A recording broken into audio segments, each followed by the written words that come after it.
पंजाब केसरी में आप सबका स्वागत है। इस वक्त कृष्ण बेदी हमारे साथ मौजूद हैं। नरवाना से विधायक हैं, पॉलिटिकल एडवाइज़र रहे हैं हरियाणा के चीफ मिनिस्टर के, और इससे पहले ये शाहबाद मारकंडा से विधायक रहे हैं। और अगर चर्चा की जाए तो हरियाणा सरकार में ये राज्य मंत्री के पद पर रहे हैं। कृष्ण बेदी जो केंद्रीय मंत्री हैं, मनोहर लाल उनके भी अत्यंत प्रिय और करीबी टीम का हिस्सा हैं। और दूसरी तरफ नायब सिंह सैनी से भी इनकी व्यक्तिगत मित्रता किसी से छुपी हुई नहीं है। बातचीत करेंगे बेदी साहब से। बेदी साहब, स्वागत है पंजाब केसरी में।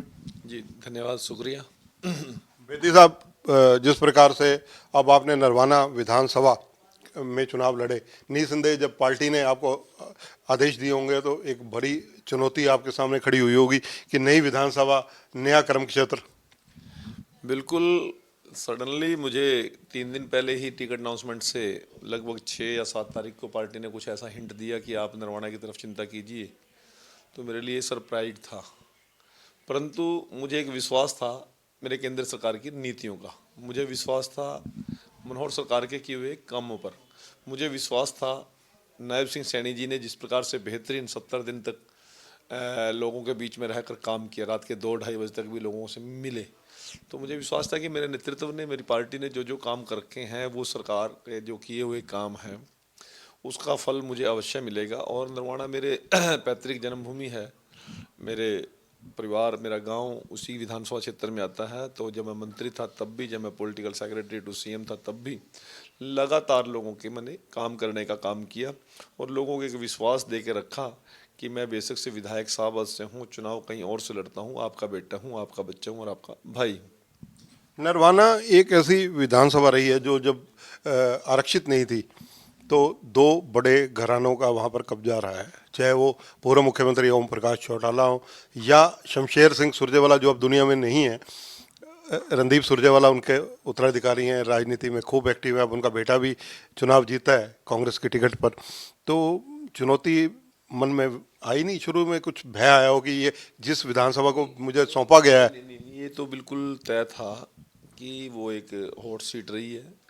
आदरणीय श्री ओम प्रकाश चौटाला जी वहाँ पर नेता प्रतिपक्ष के रूप में भी उन्होंने काम किया और मुख्यमंत्री के रूप में भी रहे, और उस परिवार का वहाँ पर लोगों से जिस प्रकार का तालमेल था वो एक बड़ी चुनौती थी मेरे लिए।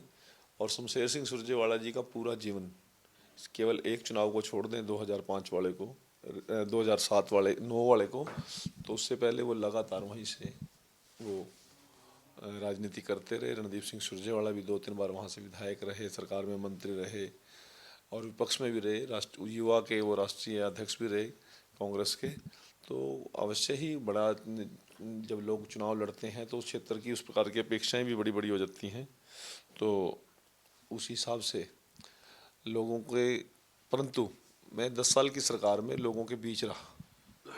नरवाना क्षेत्र का कोई कागज भी उड़ के आ गया, मैंने उसको पढ़ के उस पर काम करके वापस देने का काम किया। मेरा जुड़ाव व्यक्तिगत था और पार्टी ने जब सर्वे किया तो उसमें काफ़ी इनपुट बीजेपी के पक्ष में भी आए और मेरे पक्ष में भी आए।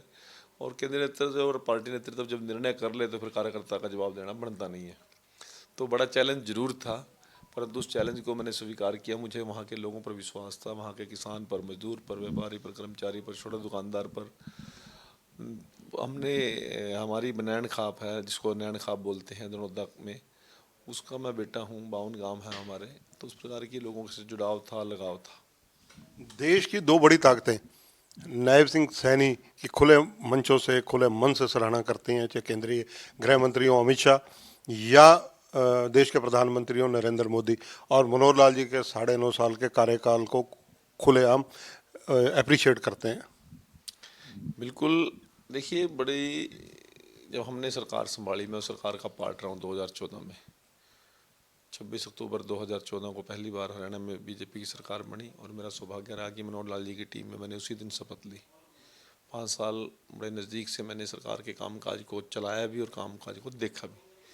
मनोहर लाल जी ने जो यूनिक एक शुरुआत की थी, हरियाणा एक, हरियाणवी एक, बिना पर्ची बिना खर्ची, हर चीज़ को ज़रूरतमंद तक पहुंचाने का ऐसा जरिया तय किया जिसमें कम से कम लोगों की स्लिपता हो, डायरेक्ट इन्वॉल्वमेंट लोगों की। चाहे उसमें ओल्ड एज पेंशन थी, चाहे विडो पेंशन थी, चाहे हैंडीकैप्ड पेंशन थी, वो ऑनलाइन सिस्टम से लोगों की सीधा जेब तक चंडीगढ़ से पैसा जाएगा सीधा उसकी जेब तक जाएगा, बीच में को 5 पैसे की हेरा फेरी नहीं कर पाएगा। इसी प्रकार से टेल तक पानी पहुंचाना, खुद मुख्यमंत्री जी ने जाके विजिट किया, बारडा की टेल पर गए, लोगों से सेल्फी मांगी, भाई आपके टेल पे पानी आ रहा है कि नहीं, जो 30-30 साल से आया नहीं था। इसी प्रकार से नौकरियों में बिना पर्ची बिना खर्ची युवाओं को विश्वास दे दिया, उनके परिवारों को विश्वास दे दिया, उनके माँ बाप को ये कह दिया कि मेरे बेटे को यदि रोजगार मिलेगा तो ईमानदारी के साथ मिलेगा, यदि मेरे बेटे को रोजगार मिलेगा तो मेरी ज़मीन नहीं बिकेगी, माँ का जेवर नहीं बिकेगा, किसी बहन भाई को कर्जा नहीं लेना पड़ेगा। तो सीधा ऑनलाइन उनके मेरिट के आधार पर रोजगार देने का काम किया। 24 घंटे बिजली देने वाली कोई सरकार तो हमारी सरकार। लोगों को एक चीज़ का विश्वास हमने दे दिया कि जीरो टॉलरेंस, परिवारवाद नहीं होगा, क्षेत्रवाद नहीं होगा, इलाकावाद नहीं होगा।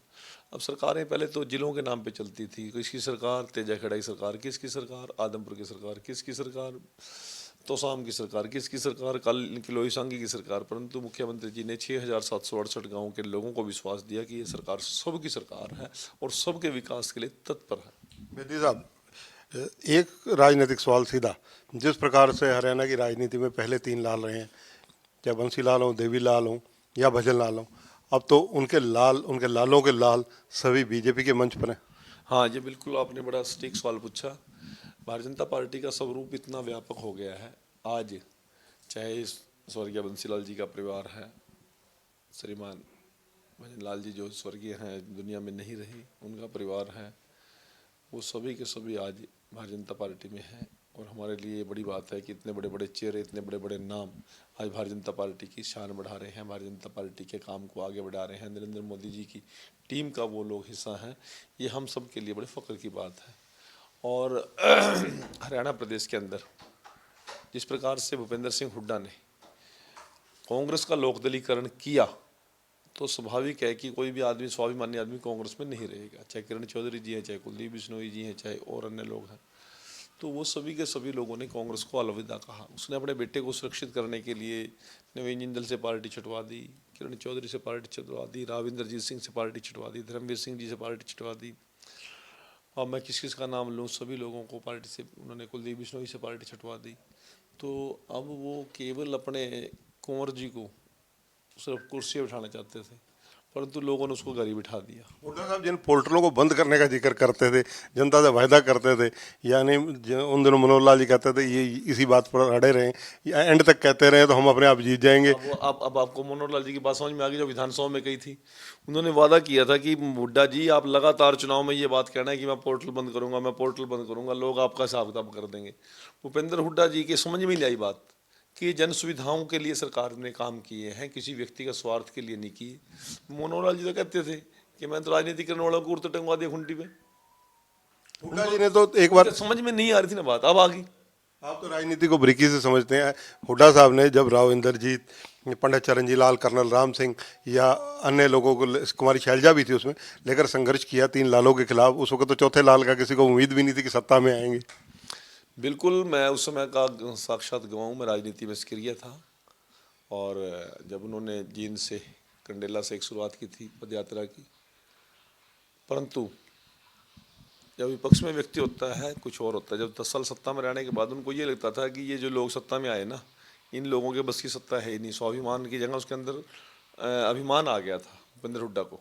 कभी वो मनोहर लाल जी का मजाक उड़ाते थे, कभी हमारे मंत्रिमंडल के नौजवान साथियों का मजाक उड़ाते थे, परंतु उनको ये बात धरातल पे समझ नहीं आ रही थी कि ये जो जनता है ये सब कुछ देखती है। अब प्राथमिकताएं आपकी क्या रहने वाली हैं सरकार की, संकल्प पत्र की? जो जो वादे करके हैं संकल्प पत्र में हम आए हैं सभी को पूरा करेंगे, ये मैं आपको विश्वास दिलाना चाहता हूँ। मुख्यमंत्री जी ने कहा था कि शपथ बाद में लूंगा, 24,000 नौजवानों को पहले रोजगार दूंगा। आज उन्होंने घोषणा कर दी और कल रिजल्ट आ भी जाएगा। तो इसी प्रकार से हमने हर वर्ग के लोगों को विश्वास दिलाया है कि आपकी सुरक्षा भी और आपका विकास भी हम देंगे, गारंटी शुदा देंगे। तो आज हम उस जिम्मेवारी को निभाने में सक्षम हैं और जो जो वादे हमने किए हैं उनको 100% पूरा करेंगे। आप लोगों को नायब जी की सौम्यता, नायब जी की हंसमुखता, नायब जी का सरलीकरण तो समझ में आ रहा होगा, परंतु उनकी दृढ़ता भी बहुत ज़बरदस्त है। वो जो कमिटमेंट करते हैं उसको पूरा करते हैं, ये हमारे लिए बहुत बड़ी बात है। नायब सिंह सैनी जो कमिटमेंट करते हैं उसे अवश्य पूरा करते हैं। उनकी सरलता, सहजता और मुस्कुराता चेहरा जो जनता देखती है उसमें उतनी ही दृढ़ता छिपी हुई है। कृष्ण बेदी उनके व्यक्तिगत दोस्त हैं, बड़े स्ट्रांगली इस बात को कह रहे हैं और आने वाले दिनों में जो वायदे, जो संकल्प पत्र में बातें की गई हैं सब पूरी होंगी। और भूपेंद्र सिंह हुड्डा को जो मनोहर लाल जी बार बार कहते थे कि आप इन पोर्टल्स को बंद करने की बात जो कह रहे हैं इसे दोहराते रहिए ताकि बीजेपी सत्ता में लौटे। आखिरकार बीजेपी हैट्रिक बना गई और कहीं ना कहीं इस पूरी टीम में मनोहर लाल जी की अगर देखा जाए तो कृष्ण बेदी की भी अहम भूमिका किसी से छुपी हुई नहीं है। राजनीतिक सलाहकार की भूमिका बहुत होती है और ये उस वक्त राजनीतिक सलाहकार के रूप में भी रहे हैं और पहले मंत्री के रूप में भी रहे हैं। हमारी शुभकामनाएं हैं कृष्ण बेदी जी को।